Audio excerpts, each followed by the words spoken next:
Welcome to Scoop World Order. It is Monday. We are rolling along. It is July 10th. It is cranking. Summer conditioning is back. The players are back. It is down to the final 3 weeks or so before Mickey Marotti hands the keys to the car over to Ryan Day and they begin training camp. This is a very fast 3 weeks. The coaches are still on vacation, I believe, for one more week. And then they'll get together, get fall camp scripted up, get ready to roll, see what these rotations look like on the offensive and defensive line. And it's almost time to play football, ladies and gentlemen. There's a really interesting interview that Ryan Day did with Joel Klatt. We're going to talk a little bit about that. We're going to talk about a big monster, humongous defensive tackle out of IMG who is considering Ohio State versus Texas. He's going to be committing, I believe, on the 23rd. So there's some nice spacing between him and Aaron Scott on the 30th. Kingston.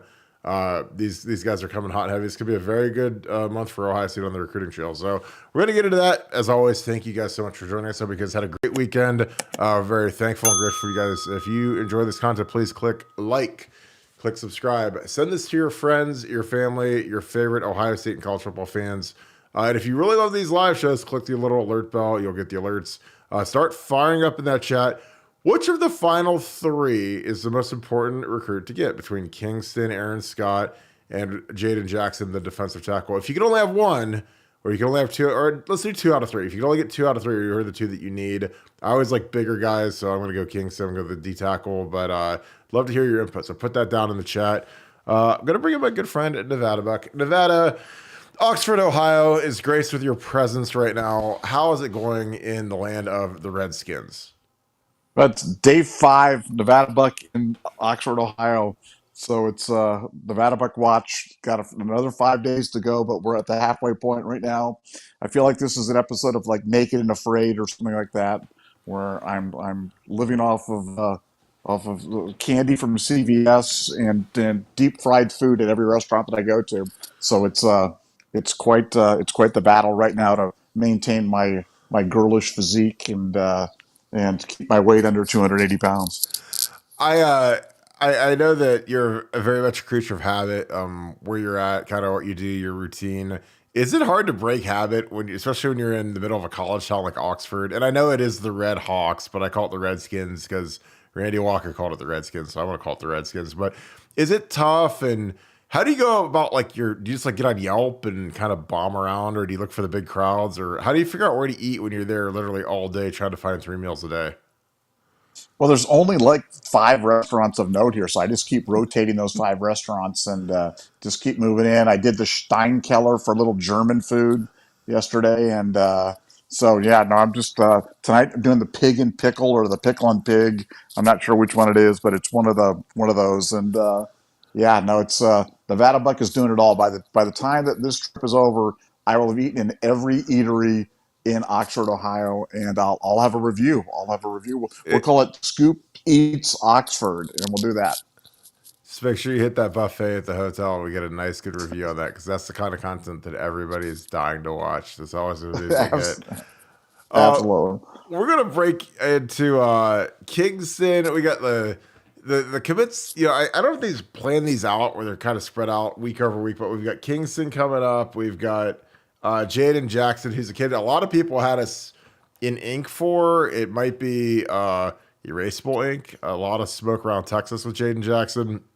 Then on the 30th, for Aaron Scott's dear dad's birthday, he is committing. So Aaron Scott might become my favorite college football player of all time if he, on his dad, who's a diehard Buckeye fan, if he like does the big boot leg drop and he actually becomes a Michigan Wolverine on the day. I think I'd actually love that. I think it'd be absolutely hilarious because your dad's dream to tell all of his buddies that hey, my boy is the one that made it to Ohio State, got the offer and all that, and then he goes to Michigan. I think it would be hilarious. Now I don't think there's any chance it's going to happen. I think he's 100% Buckeye and he's enjoying the experience of having Charles Woodson and Troy Smith and whoever tweeted him. But what are your thoughts on his process thus far as we get down to July 30th?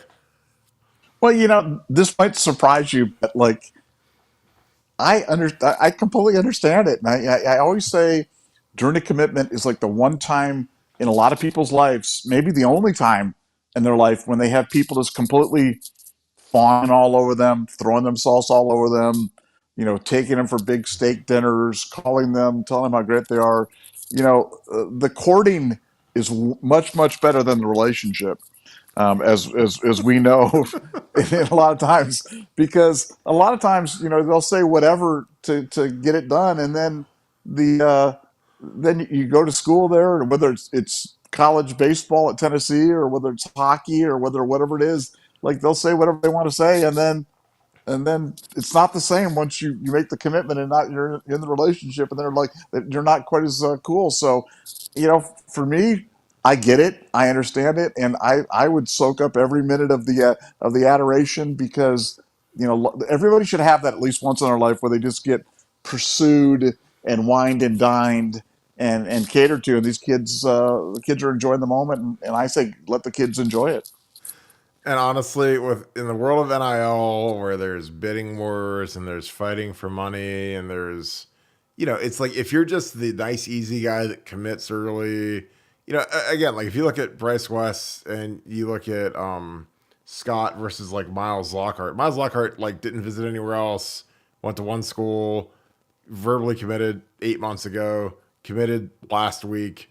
Probably won't get anything for NIL, or if he does, he'll get like a little package, maybe 5, 10 grand, whatever. But he's not going to get like the 100 grand that some of these guys are getting, because they're just more sought after, or there's the illusion that they're more sought after, or there's the illusion that you have to sweeten the pot to get a kid to commit. And again, like I hate that, because I think that there's some kids that genuinely hate recruiting. They hate being blown up by all these idiot, national writers that are calling them all the time, DMing them all the time, all these coaches calling them. You have to fake being interested. I think some of those kids eventually just want to shut it down and just be at peace and go do their thing. But I think there are some kids that actually genuinely love it and they enjoy it. So Kingston, I believe, is coming up on the 23rd. Jane Jackson's coming up here pretty quick. We're gonna throw his film on. He's a big old dude. He's a big old Samoan-ish kid. 6'2", 300. He looks bigger than 300. I think 300 is like maybe before breakfast and lunch and dinner for like a couple weeks or something, because he looks a lot bigger. But he's your big nose guard. He's the guy that you want in the middle. He gets upfield. He's at IMG, so they play some really good teams, and they play some Bishop Sycamore like terrible teams. And like some of this film I was watching, I was like, I don't know how on earth these guys got IMG on the schedule, unless IMG it's kind of a tricky deal, because nobody really wants to play those guys, because it legitimately is like a Division I All-Star team. So a regular high school is not going to want to play IMG, which is why they end up having to play like Bishop Sycamore and some of these crap teams, because they're going to get destroyed by these guys. These guys are all going to Bama and Georgia and Ohio State. So let me toss this film on real quick for you guys as we watch them. Again, the best part about kids that are, they've got the Pacific Islander, the Samoans, the Tongans, is they have long hair, so they're easy to find on film. So I appreciate Danny Shelton played for the Browns. He's got like the big kind of thing going on, the big head shrinker thing. And I think that's great, because it's easy to find him. But he's a big, strong guy. When I was in the NFL, the strongest guys I ever was around were the Samoans and the Tongans. Like Isaac Sopagoa is the guy I played with in San Francisco. Probably the strongest player in the entire NFL, because I would lift with him, and I was really strong, and he was just like ultra, absolutely insane strong. And it wasn't because he like took creatine and ate chicken and rice. It was, he would drink like a 24 pack of Diet Cokes, and he had like the craziest diet ever, and he was like an absolute monster and made a fortune in the league. But Nevada, what do you think of these big run plugger D tackles? Is this something that we need to replenish? Is this something that's going away with the advent of the spread? How important is it to get some of these big guys that are the tough guys to move in the middle of the defensive line? Well, you bring up an interesting point, and it's a great one, and it's not one that I've really heard expressed a lot by a lot of people, and that's why I love talking about stuff like that on this podcast. But I really wonder how important guys like this are in the spread era. You know what I'm saying? It's like, it's not like the good old days where you need that traditional guy in the nose that kind of plugs it up, and the Vince Wilfork, and that kind of takes up three guys and wears 380 pounds and does his thing. The defensive linemen are getting a little smaller. the positions, calling for more, like you said, up the field disruption as opposed to, hold the point of attack and grab the guys. So, look, I want them because we don't have a lot of those guys. I mean, those guys generally are in the domain of the Deep South and Pacific Islanders on the West Coast, and that's really it. That's really where big guys like this are. So I want them because we don't have them, but then I wonder how much we really need them because we don't really play them that much. So it's really a conundrum and really an interesting point. We could do an entire podcast on what the spread has done to different positions and body types that you're looking for. But I want him because he's a good football player, and I always wonder what a good football player that size could do in Ohio State's defense. But not sure we need him. Yeah, again, like you can't have enough good defensive tackles on a good football team. But I think that the study I read a study a couple weeks ago because all I do is read it and study football, and you look at Georgia's defense has gotten much smaller compared to like Bama's dominant defenses of the early like the 2011, 12, 13 Bama era. Like Georgia, who has a comparably tough defense, stops the run, stops everything, erases everything. They've gotten much smaller. Now, granted, I know that they had the 6'7", 360-pound guy that ran 4.7 and was unbelievable and was a first-round pick, Jordan Davis, who went to the Eagles, but he's kind of an anomaly. Like, guy for guy, Nolan Smith was playing defensive anyway, like 220, 215, whatever he did. I mean, he's a little guy. And I think that the way they spread the ball out, the way the ball's out of the quarterback's hand fast, the way the passing game has gotten so horizontal. Obviously we like to push the ball deep, but they also like to throw these little quick tunnel screens, a little quick like moving bubble screens and deals where you need guys that can run and you need guys that can rush the passer. And with Ohio State, the biggest thing we need is pass rush. Like we need a lot of pass rush because we score as many points as anybody in the country. We're going to be top 3 in scoring again this year, I'm sure. And when you're scoring that many points, you're ahead most of the games. And to close them out, you need guys that can get upfield and rush the passer. And I don't know if, and again, he's not as big. When you look at if you just look at a photo of him, you'd think, okay, he's probably 330, 6'2". But, they list him at 300, which is kind of weird, because he looks like a bigger, heavier, wide body dude. But he's not overly big. Now, again, the weights could be wrong. And, the film, like he looks bigger on film than he does, in his photos. And plus he's a year older now, but I don't know. You need the Mike Halls, man. You need the guys that can get upfield, pass rush, and get to the quarterback, disrupt it, because we're not going to see a lot of running generally. Until we see Michigan or Georgia or a team of comparable talent. Most of these teams are going to be throwing it on us because they're going to be behind, and they just don't think they can block our guys up front. Because that's the other part of the computation you have to remember is that a lot of these teams, they go into the game against Ohio State when we're really good up front on defense.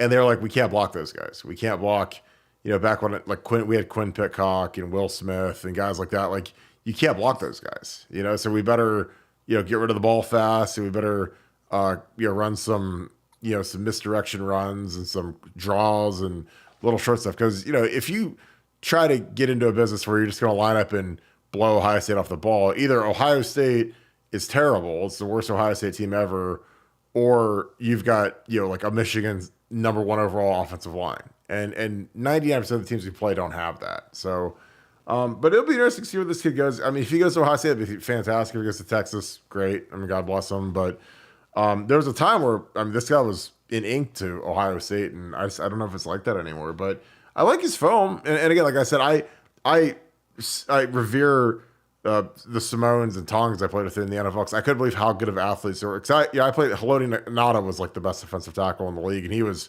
6'5", 340, power lifter from Oregon, probably a Hall of Fame NFL guy. And you just don't see many guys that can run, because the big thing is like there's a lot of big dudes that are 6'5", 340, but they can't run. They're not explosive. They're not twitch up. That's what puts like the Simones and Tongans into different levels, because they're just that physically gifted. And I can sit and talk about them all day, but like until you've actually had to block them like I did, you don't realize that it's like trying to block like a redwood tree. I mean, literally, it was like insane how strong some of these guys were. So, but yeah, I like his tape. He gets upfield. He's blocked a couple punts, which is kind of weird. But again, I think that these guys either play the best teams in the country or the worst teams in the country. There's really not a lot of in between at the IMG because nobody wants to play these guys. But yeah, it's going to be an interesting little race to signing day and to camp starting. Nevada, with the camp battles going on, obviously people are focused on the quarterback and the offensive line just because of the inexperience there. Cal McCord's going to be our starting quarterback. I mean, Devin Brown had that hand surgery. He's barely able to grip a football, so it's pretty much locked in for Kyle unless he vomits all over the place to be the day one starter. What other battles are you looking forward to hearing some buzz about in training camp?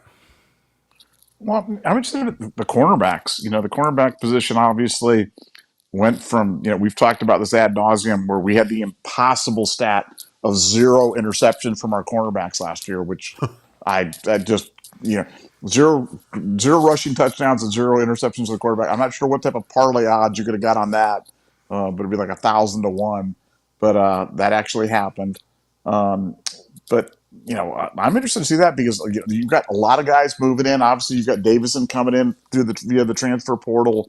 I mean, you've got Jordan Hancock, Jair. I mean, you've got guys that are Denzel. You've got guys that are coming up. Guys that have been good, kind of leveled off. Guys coming in from other schools. So I mean, that's really a battle that I'm going to be interested in watching because it's we just weren't that talented on defense last year. And, people can say all that they want, but, when you have as many guys as we did leave Ohio State, go to the NFL draft and go undrafted, and those guys are gobbling up big minutes, man, that's an issue. And I think that's not the issue with the guys this year. These guys will all be NFL draft picks. These guys are all, a cut above in terms of talent. And, I'm really interested in seeing that. And toss on top of that, just because I have to mention his name whenever we talk about what I'm looking forward to is the Sonny Styles experiment. How do they roll him out there? What do they do with him? We've been saying, the plan is to kind of walk him out there like a outside linebacker, the early downs, then drop him back into one of those safety spots on third down. But we'll see how they use him because it's going to be, high impact guy like that's got to find the field, but he's difficult for them to kind of place. So it's going to take all of Knowles' creativity to use him, and that's something I'm definitely looking forward to seeing. Yeah, I totally agree. I think with what Jim Knowles can do, and again, like I think year 2 in a system is a major deal. And again, it was a whole new system, And again, I don't know how often you can really express how difficult that is. I was a part of coordinator changes. When I was at Ohio State, obviously Mark D'Antonio went on to Cincinnati. Mark Snyder was promoted to defensive coordinator. Snides was a coordinator in 04, and then he went and took the head coaching job at Marshall. Then Jim Haycock and Luke Fickle were promoted. So, there were 3 different coordinators in 3 years, but they ran the exact same defense, and they might have, been more or less aggressive depending on their personalities, but the terminology was the same, fits were the same. The defenses were, frankly, it was a lot easier to play defense back then just because, you're stopping a lot of I formation runs and close quarter football as opposed to the wider, you got to cover the entire field type game that it is now.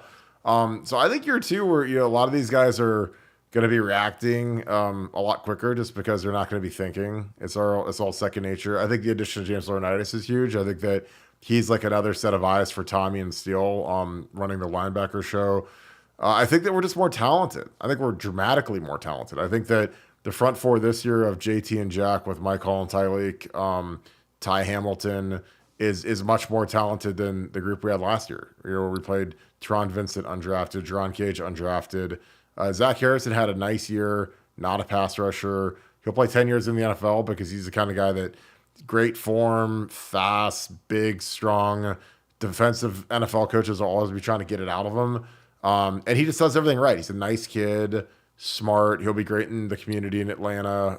He'll be a 10-year NFL guy. Like you can write that in ink almost. But I think that when your Jack Story getting to put his hand back in the dirt, I'm really excited for Mike Hall. Like Mike Hall is a guy that first game, it was like, yeah, here's all the stuff we talked about in those Nuggets where, you get on our Nuggets on Buckeye Scoop. We're saying how good Mike Hall is and how dominant he is and how he gets upfield and he's a penetrator and a disruptor. And that Notre Dame game against a good offensive line, he was very disruptive. And then kind of got dinged up with the shoulder, kind of got shelved. Again, I question the rotations. I love Larry Johnson, as much as any offensive lineman could ever love Larry Johnson. But I don't know why some of those guys didn't play more, and I think some of it is because they're lazy. I think some of those guys need to play harder. But I also think that there's some guys that aren't lazy. They just didn't get enough burn playing defensive end and playing defensive tackle. Offensive line wise, I'm really excited to see if the chalk wins out. The chalk being Josh Fry at left tackle, Josh Simmons at right tackle. Center, I still feel like it's going to be Jacob James, even though I think a lot of people are projecting Carson Hinsman. I mean, Jacob James is going into year 4. He's the same age as Luke Whippler. He's been around the block. He's older. He's got that old man strength. And then you kind of insulate him with Donnie Jackson, who's projected to go 19 overall in the ESPN mock draft that just came out last week, and Matt Jones, who's in year 6. Like, again, I couldn't imagine how easy it would be to play college football in year 6. Because, I mean, you're literally like a 24-year-old going against 18-year-olds and 19-year-olds and 20-years-olds. So I think Matt's going to have a really nice year. Does the chalk hold all the way through the first game? Does anybody get injured? Or do they do the 2021 move where they shuffle everybody and they move, that opening day line in 2021 it was Thayer at left tackle, then it was Josh Fry at left guard. Our center was Harry Miller. It was like a wholesale fire wagon change by the end of the thing. They moved Paris. Paris Johnson started right guard, and Nick Petit was at right tackle. But then after 10 days of camp, it was everybody changed positions. And then Harry Miller had his issue, and all of a sudden you're starting literally 5 guys at 5 new spots. By the time they were done putting Thayer at left guard and Nick Petito at left tackle, Dewan came off the bench. Paris was the only guy that was still in the same spot from the first day of camp to the first day of the season. What do you think, Nevada? Do you think it's going to be chalk when we open up at Indiana, or is there going to be some mixing? It's betting the field is always kind of the easy thing because there's just so many combinations that can work. But I like, I probably like Hinsman over James just because I just think he's kind of nudged ahead. But that would not shock me at all to see Jacob grab that center spot. I think Simmons is better than I thought he was going to be, and I think people around Ohio State have kind of come to that conclusion that he's a pretty good player. And came from San Diego State, had some problems with penalties, but he's strong and he's active and he's eager, and he might be a guy that kind of gets into that right tackle spot and you just can't move him out. So it's going to be fun. Justin Fry is going to have to earn his money because Justin Fry is not tearing it up on the recruiting trail. It's something that doesn't get talked about as much as the previous guy used to get maligned for recruiting, despite getting 5 stars in every recruiting cycle for 5 years in a row. Justin's not getting it done on the recruiting trail, but it's got to get it done in the coaching one. And for me, coaching is much more important. I think he can make it work with the raw material he has, but he needs to coach them up and have a good year because he's got lots of different combinations. But it's going to be incumbent upon him to find those 5 combinations that work. Good to see what's up to Paul. Big what's up to Tyler. Caritza, put this on the screen. Nevada, your reaction. Pat Fitzgerald was just fired by Northwestern. Breaking on ESPN.com. Are you surprised? Shocked. I am freaking shocked. I talked about it the other day. I was like, the lynch mob. Yeah, I know. And I was like, I lived it with Trussell, man. It was like that lynch mob gets going, and they got the media outside the chancellor's office with the pitchforks and the fire, and what a disgrace! Wow, dude.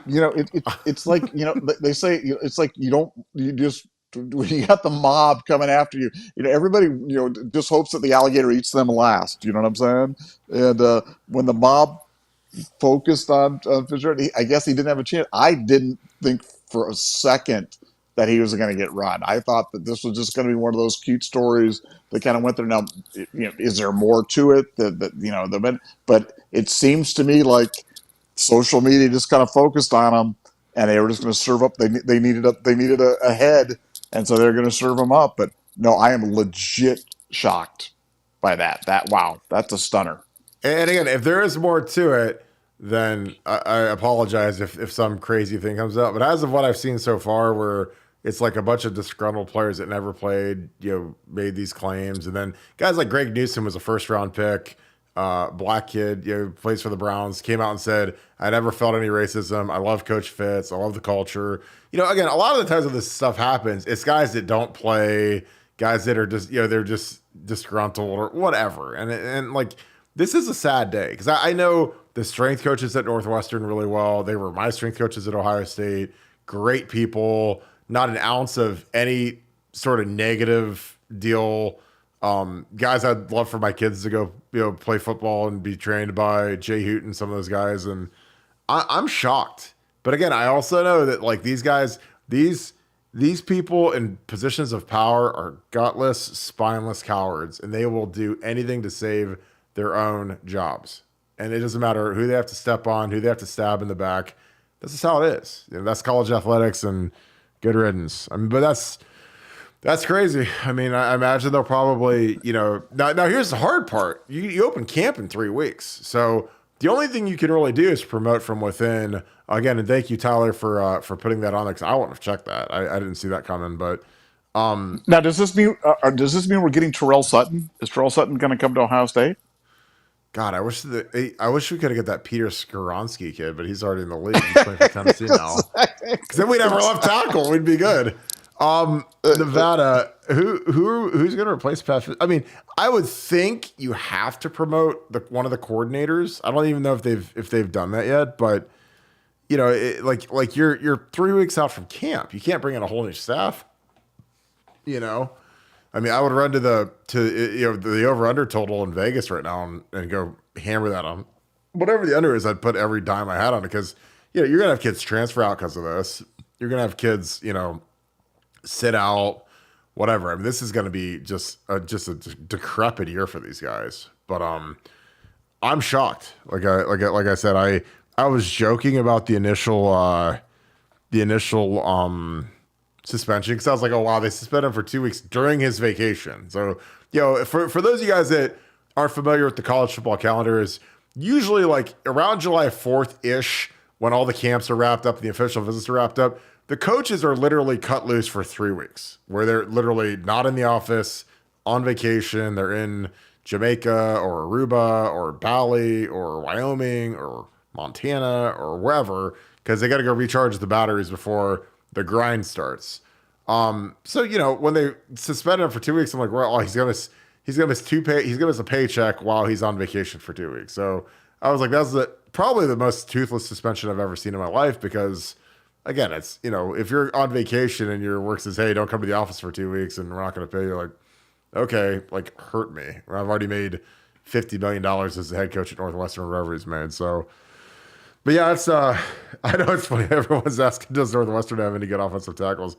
They might have good offensive linemen. I'd send Justin Fry. I'd be right outside the facility right now. Had a big old sign up in the air saying, "Hey, you guys want to come play?" But no, I'm just stunned. Wow. One of the more shocking firings, just because of how close it is and really how quick it happened. Like with the Tressel thing. I was living that. I was literally working for him.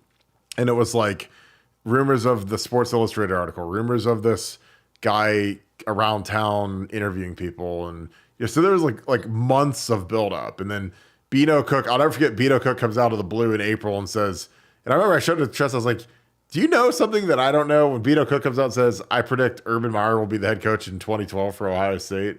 And this is like in April. This is like during spring ball. And I walked into Trent's office, I showed it to him, and I was like, do you know anything about this? Like, I mean, that's a pretty like far out claim to make, but obviously Beano knew something because he went with it.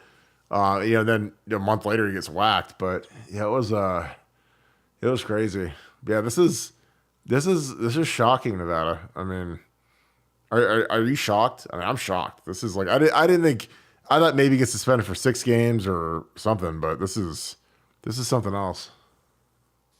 Yeah, like I said, I don't want to go down a rabbit hole on it, but I just I think when the mob comes for you, man, you just like you Uh, keep your head down. Everybody just keeps their head down and points at the other guy and just hopes that the mob, the wheel of outrage doesn't fall on them, because when it does, bingo, bango, bongo, man, it's all over. And it takes people with a lot of intestinal fortitude and strength to be able to stand up to the mob. But obviously, Fitzgerald didn't have enough good. I thought he had enough goodwill built up there, oh being God.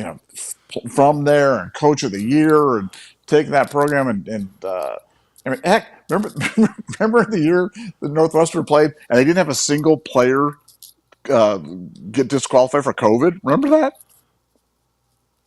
Oh They were the what? only. The They only were the only. team. They were the only team in the country that literally they didn't lose one player game to COVID. That's amazing. That's Yeah, hilarious, really. yeah, that Yeah, is well, just I mean, that's I remember he took over the program when Randy Walker literally died. And I mean, and Pat Fitzgerald was like Pat Fitzgerald was basically James Laurinaitis. He was like 35 years old. He was a linebackers coach, but I don't even know if he was the DC. But Randy Walker literally had a heart attack and died. And he was a fantastic coach. He beat us in '04, and then they promoted Fitzgerald, and he's been the guy since '06. So I mean, he's got to be he's the dean of the entire Big. I mean, he's got 17 years on the job. Well, Ferentz. I mean, other than Ferentz, like, I mean, he's got to be number two. You know, I mean, coaches don't last very long in the Big Ten. They might last 5, 6 years. I mean, he's been there for 17, so that's crazy. Wow. So, yeah, wow. Be interesting to see where I mean, how long he's out, where he lands, because I mean, he's obviously he'd be a DC somewhere tomorrow, but yeah, that's I don't know. I'm shocked. I've been shocked many times in my life, but him getting whacked like after nothing, after three disgruntled players come out and say a bunch of stuff that a lot of people didn't corroborate, but whatever. Well, we'll wrap this thing. This thing went way longer than I thought just because of that issue. I appreciate you guys so much for bringing that up again. Appreciate you guys in the comments. Comments have been going crazy, so thank you guys for that. Any final thoughts, Nevada? we're closing in on 20,000 subscribers to our YouTube channel, which is an amazing accomplishment. So if you haven't subscribed yet, make sure you subscribe. If you have subscribed, recommend it to your friends. But we're coming down to 20,000. We're going to do something special for our 20,000th episode. And in the meantime, I'm in day 5 of captivity in Oxford, Ohio right now, working my way through to 10. I have like a little thing on my wall. I put little notches on my wall that's counting down the days. But in the meantime, I'm working my way through every eatery in Oxford House. So if you have any suggestions, send them to Mr. Barton. He can send them on to me, and I will eat and review on our next podcast. Or join BuckeyesCube.com. You can direct message him all day. Skyline Chili. That's popping up in the thing, Nevada. Skyline Chili. I did that the other. I've never done Skyline before. I did that for the first time the other day. I had the cheesy dog, but the thing is, it was so much cheese, like you could almost not even find the dog. It was like that was like a lot of cheese, and I like cheese. It was just like too much cheese. Oh my god. No, it Yeah. wasn't. It was good. It was good. It was good. I like. It was enjoyable. And then you had a Greater Shake. The Greater Shake is hard to beat though. Yeah, I did.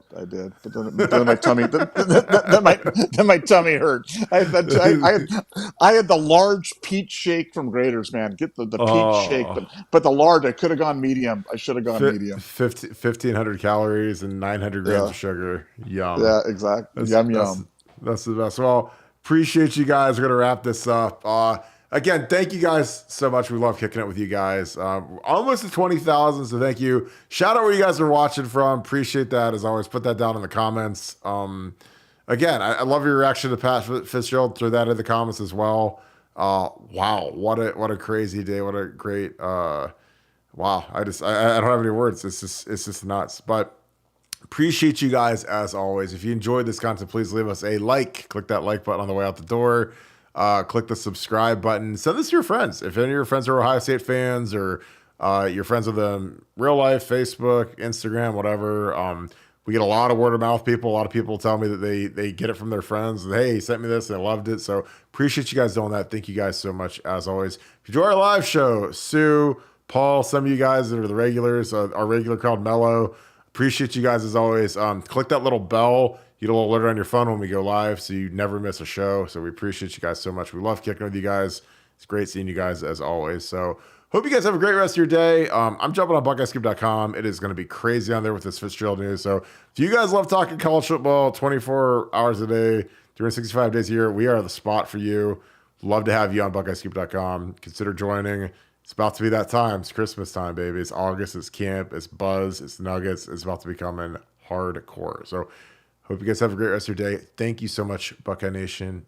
Thank you, Scoop family. I'll talk to you guys tomorrow. Go Bucks.